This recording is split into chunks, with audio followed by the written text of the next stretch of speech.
Hey y'all, welcome back to another new video. So this week we are going to talk about what if you can't afford to see a therapist. So it's the new year and many of us might have the goal to better ourselves, to improve our lives, and one way we might be thinking of trying to do that is through going to see a therapist. But therapy can be really expensive. To start with, just to set the record straight, therapy definitely does work. It has been shown in numerous studies to be beneficial for the whole variety of psychological illnesses, as well as relationship counseling, stress management, learning communication and other life skills, learning to deal with a learning disorder, chronic illnesses, or other physical disabilities. But therapy is really expensive. Many places may be willing to work out a payment plan, but if one doesn't have insurance, they can expect to pay $50 to $200 per visit, which is obviously ridiculously expensive. And initial visits can be up to $200 just themselves.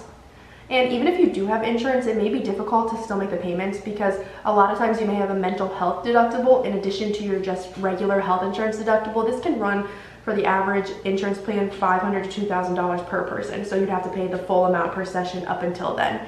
And then even after your insurance kicks in, you might still have a copay. This can be anywhere from $20 to $50 per session. And if we're going once a week, which is usually what's recommended, that can still be a lot of money for some people. So in this video, I just have 12 alternatives, cheaper alternatives to therapy if you want to better yourself, you want that help, but maybe you can't afford to do traditional in-person talk therapy. And check with them to see who is in your network and what the prices are going to be. Don't just look up therapists in your area. You either need to call your insurance, the number is usually going to be on the back of your insurance card, or go on their website and see which therapists are in network. That way, at least at some point, to some degree, insurance will be paying for part of your treatment. If you don't have insurance but you live near a big university, you should check and see if they have a training clinic.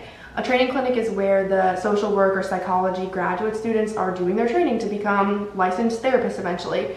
And they often do therapy on a sliding scale. So this means that based on your income, that will be the price you pay. And this can sometimes even be free, or it usually goes from like $0 to $25. But remember, it's based on income. So if you're short on money, it's going to be on the cheaper end of that, if not free. And this is like full-blown hour-long therapy sessions, usually by students that are almost having their PhD, so pretty much at the same level as a professional, just obviously a little bit less experienced. The third option is to look into community mental health centers.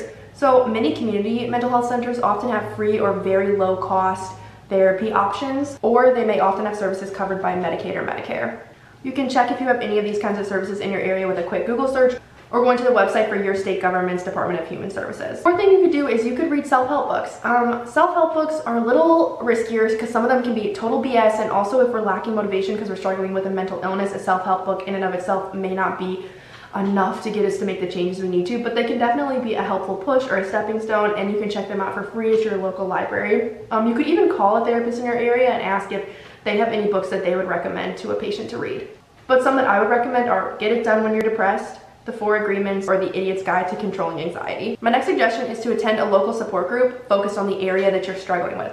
This could be grief, trauma, or addiction related, or you could even attend a therapy group led by a therapist themselves. These are often going to cost money, but it may be something more like $100 for 8 sessions versus $25 to $50 for each. So it still costs money, it is still expensive, but it's a little bit more bang for your buck. There are also a lot of benefits to group therapy. There's multiple sources of feedback, you get to learn from others, you get to build those social connections, with the trade-off, of course, of not having as much personal one-on-one time. Many peer-led local support groups, such as like Alcoholics Anonymous, are completely free to attend. The next is to ask a therapist about discounted rates. If you tell them that you don't have insurance or you're short on cash, they may be able to work out some cheaper price for you or a payment plan more within your budget. This isn't a guarantee, but it's worth a shot. There is a possibility that sometimes can't afford is really a matter of priority, and I extremely caution this, as for a lot of people, they really genuinely cannot afford therapy. But if you're just like $5 or $10 short, like really just like not super short, just a little, just kind of having a little bit of trouble figuring out how you're gonna swing it,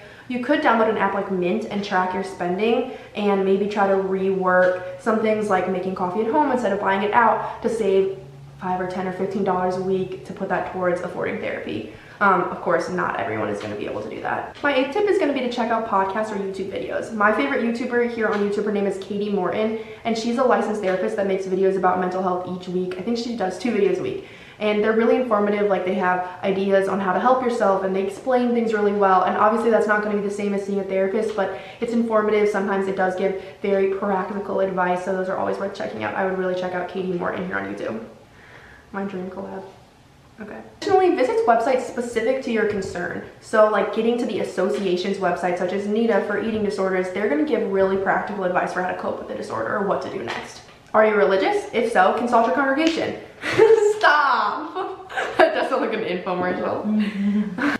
Find out if they offer any sort of free therapy or if they're even willing to help you pay. This isn't a given, again, but also a lot more places are willing to do this than you might expect. So my next tip is going to be to engage in good self-care. So meditate, journal, do yoga, or move your body in some sort of way, spend time outdoors. This is not going to cure your disorder, but it might help alleviate symptoms. Once again, if we're struggling with motivation, this can be really, really hard to push ourselves to do, but if you have the motivation, doing it is only going to help. My next tip is to use an app called 7 Cups of Tea. I'm going to actually make a full video next week on online therapy, so I'll talk more about it then. 7 Cups of Tea is great because it's free. Okay, so I'm going to read this off just so I can make sure I explain it correctly. So 7 Cups of Tea, basically you can speak with trained listeners for free, and this is great if you need emotional support but you can't afford therapy or you're not sure yet if you want to go.